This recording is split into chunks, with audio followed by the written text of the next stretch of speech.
What's up, everybody? It's John with a special edition of Undeniably Raw.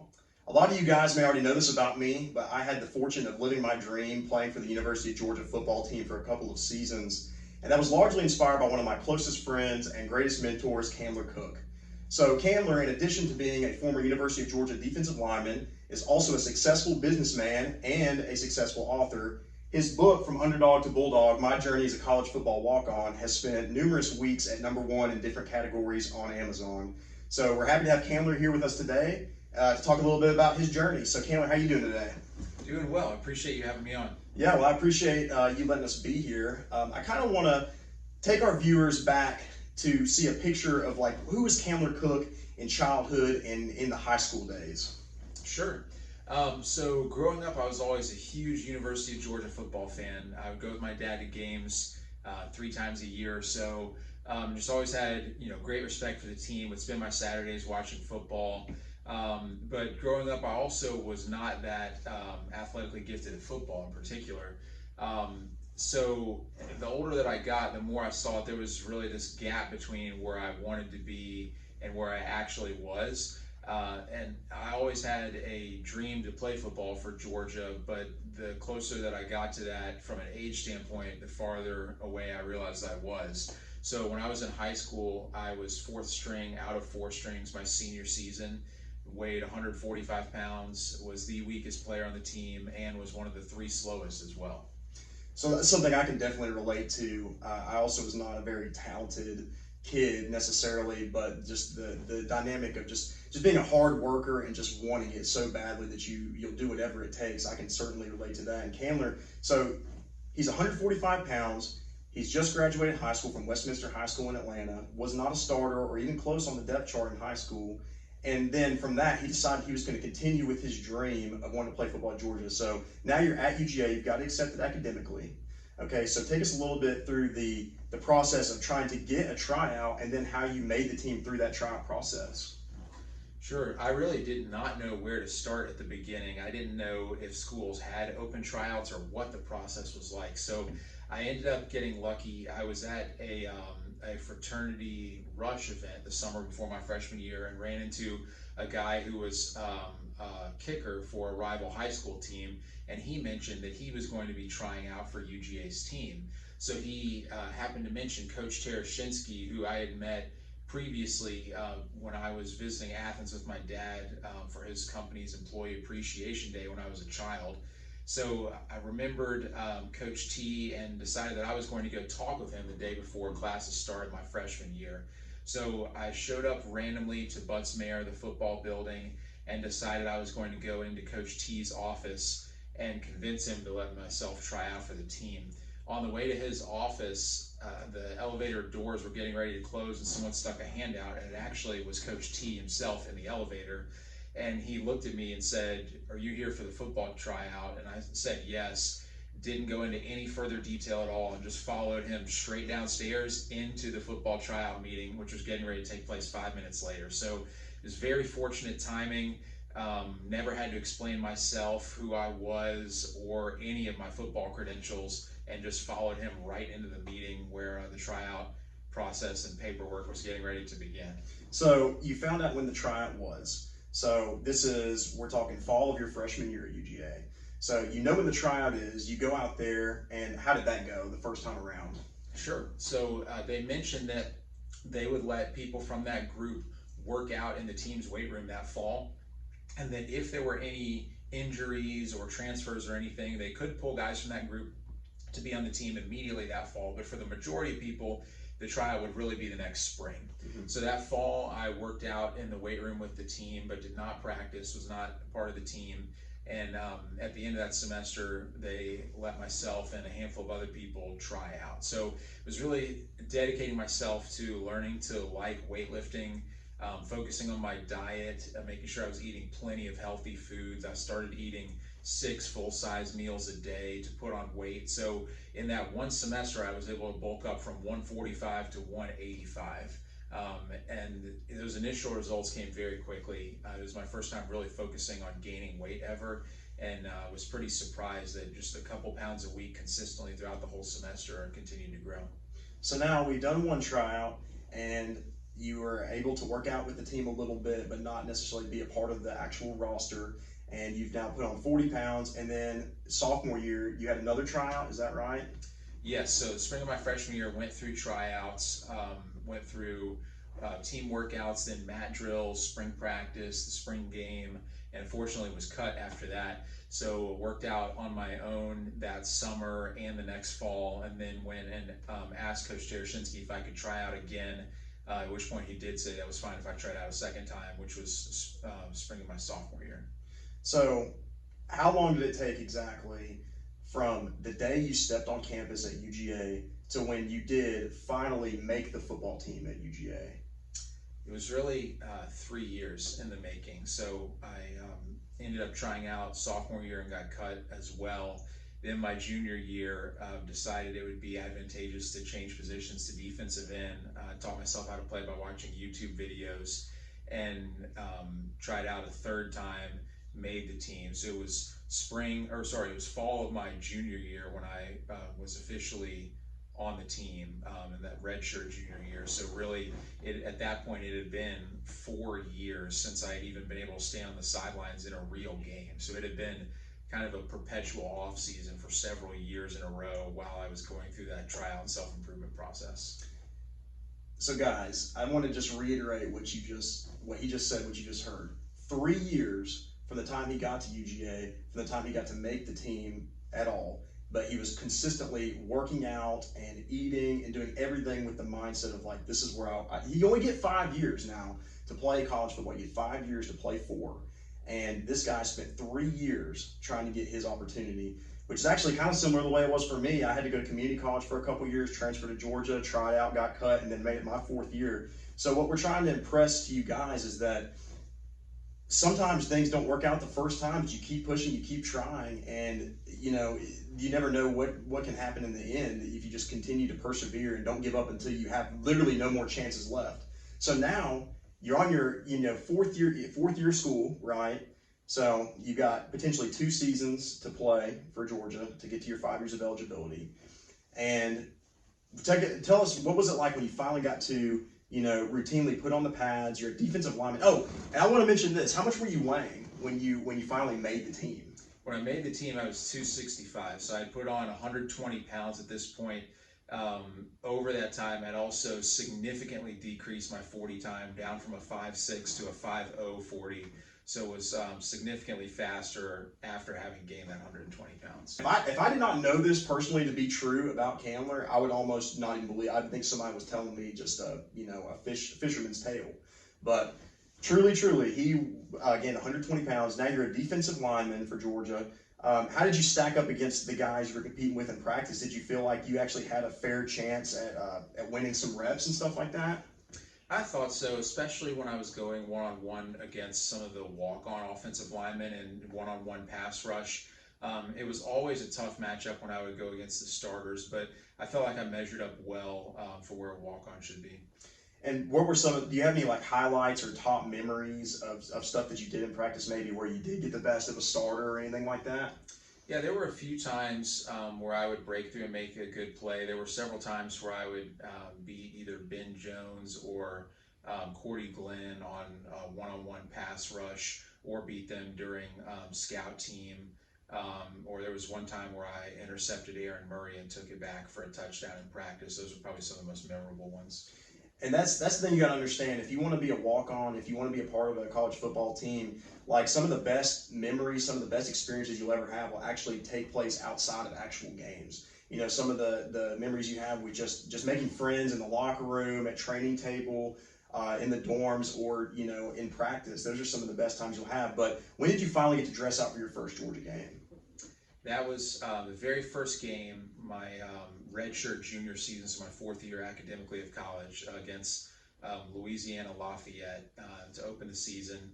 I was really excited to go out there, but also was just really appreciative of that moment, knowing all the hard work that had gone into getting me there.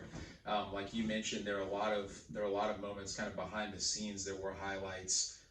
But I had really been looking forward to actually being out there for a game. It had been 4 years since I'd been on the sideline for a game, and there had just been so much work. And it was really kind of an inverse relationship with the importance of the task I was doing and the recognition you get for doing that. For instance, if you make a big play in a football game, everybody will cheer really loudly. If you make a big lift in the weight room, the guys that are working out with you will pat you on the back. But if you're disciplined to show up at the dining hall and eat 10 full-size meals, healthy meals every single day, nobody cares. But that was the single most important thing that I did to be successful. So it was great to finally get to that point, and it meant more to me because of what I had to go through in order to get there. Yeah, so your first season, how many games did you get to dress out that first year? You had UL Monroe, and what other ones did you The get? bowl games, so 2 games. So 2 games, exact same for me. But then the next year, you got to dress out for the opener against Boise State, which was an ESPN primetime game. Got to wear the cool pro combat jerseys in that game. If any of y'all Georgia fans remember that, some of you may have felt one way or the other about those uniforms. I personally liked them. I think you did too. But then the rest of the season, how did your senior season go? It went really well. It was a challenging time for Georgia. We were coming off of, still to this day, the only season where Georgia had failed to win 8 games since 1996. So my junior season, we went 6-7. It was a terrible time and a lot of negativity, just from the media, from people on campus, people thinking we should fire our coach. And then to start off the next season, we had number 5 Boise State, and then after that we had a top 10 South Carolina team. And we ended up losing both of those games in close matchups. So it was just brutal to go through that. Everyone had basically said our whole season was 2 games that year, and we lost the 2 games. Well, then the team was able to regroup and thankfully go on to win 10 games in a row, which is the single longest winning streak within one season that Georgia's had since 1982. So it was great to see the team really dig down deep, recover from an 0-2 start, and then finish the season strong at 10-2 and go on to win the SEC East. So really, that 2011 season was kind of similar to your football career as a whole, at least your college football career.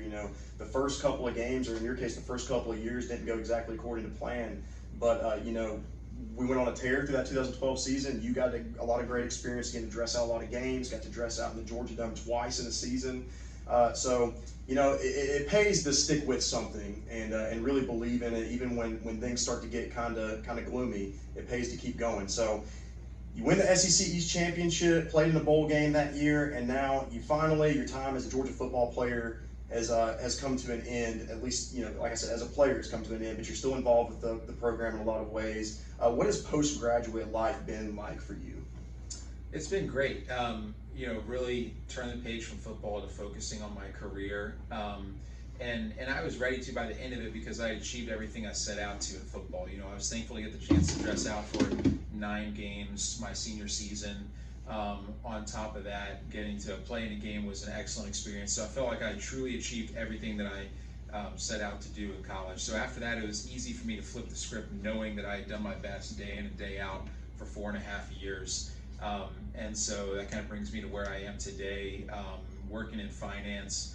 Still work out some, but now it's just to stay in shape instead of trying to consistently gain weight. So I kind of forgot to point this out. So you got to see this beautiful, mural, you could call it, behind us. This actually came from Sanford Stadium, and right there, front and center, is Cameron Cook himself leading the team out on the field. And I do want to make another, I kind of left this out when I was talking about your senior season, by the way. Part of the reason it was probably easy for you to transition into the next phase of life is because you did have such a successful 2011 season, both as a team but also as an individual, because in that season, Georgia plays New Mexico State. It's getting late in the game. Tell us about that New Mexico State game, what that meant to you. It was exciting. That was really the only personal item that I had left on my football checklist was to get to play in a game. Because at this point, I'd been on the sidelines a bunch, and including going to the Georgia Dome for that opener. So I really had a lot of great experiences. So the last thing left was to get to play in a game. And I knew that New Mexico State would be my last chance. It was the last non-Power 5 team that we had on the schedule that year. So the Thursday before the game, I went into Coach Garner, my position coach's office, and just told him, if we get a big lead, I really want to play on Saturday. And he mentioned that we hadn't had a lot of big leads to that point in the season, but that if we did on Saturday, he would do his best. So the game started off somewhat slowly that day. Actually, we were up only 7-3 at the end of the first quarter. Thankfully, the starters put together an amazing quarter. In the second quarter, they scored a UGA record 42 points in one quarter. So they were really able to blow the game wide open, which allowed them to rotate and put the second string in, put some of the freshman scholarship players in. And then about halfway through the fourth quarter, I started pacing behind my position coach, loudly clearing my throat to remind him that I was still there and wanted to get in the game. And he eventually sent over a graduate assistant and told me to start warming up. At this point, this late in the game, it had been about 3 hours since we finished warm-up. So I started stretching out, jogging some. And thankfully, because it was such a blowout and some of the fans had cleared out, my friends and family, including yourself, were able to go down right by the 50-yard line to watch when I was getting ready to go in the game. So it was exciting to see everyone right there front and center watching me. And then when I got sent in, I was so excited. But on the other hand, I also knew I needed to focus in the moment and just think back to all the times I had rehearsed these plays, make sure that I did my job. The first play that I went in, one of the scholarship defensive linemen said that he actually was going to play defensive end and let me play nose guard for the first play, which is not what I was sent in there to do. But I knew that with me being the one new player going in, that if anything was messed up, it was going to be my fault. And so I actually lined up at nose guard for the very first play, took on double team block. And then the next play after that, we switched back, so I played defensive end. Well, after that, the coaches decided to rotate because there were other walk-ons and other guys they wanted to get in. But was really, really thankful to get the chance to do that. It was years and years worth of work that went into about a minute or so of getting to play in a game, but it meant all the world to me to get to do that. Yeah, and that minute of playing time, like I said, that even though in the moment, like it is literally a minute's time, but just the way it all culminated in that moment. It wasn't just that moment; it was all the things that led up to that moment, and then everything that would mean to you for the rest of your life, knowing that you really had done everything you set out to do against all odds. So I think that's kind of what's important to remember. I think a lot of times people sometimes get confused, like we were both wrestlers in high school, and you train so much, and you get into a match and it's 6 or 7 minutes long, and people are like, why would it be worth it to put in all that time? But it's not about just the time on the mat. It's the time that you spent preparing to get onto the mat, and then just that satisfaction, fulfillment that comes with knowing you did everything you could leading up to and during that 6 or 7 minutes, and knowing that you can apply that to other aspects of your life post athletics, which you've absolutely done. And not to tell too much about myself and my relationship with Candler, but I think this is important for y'all to know.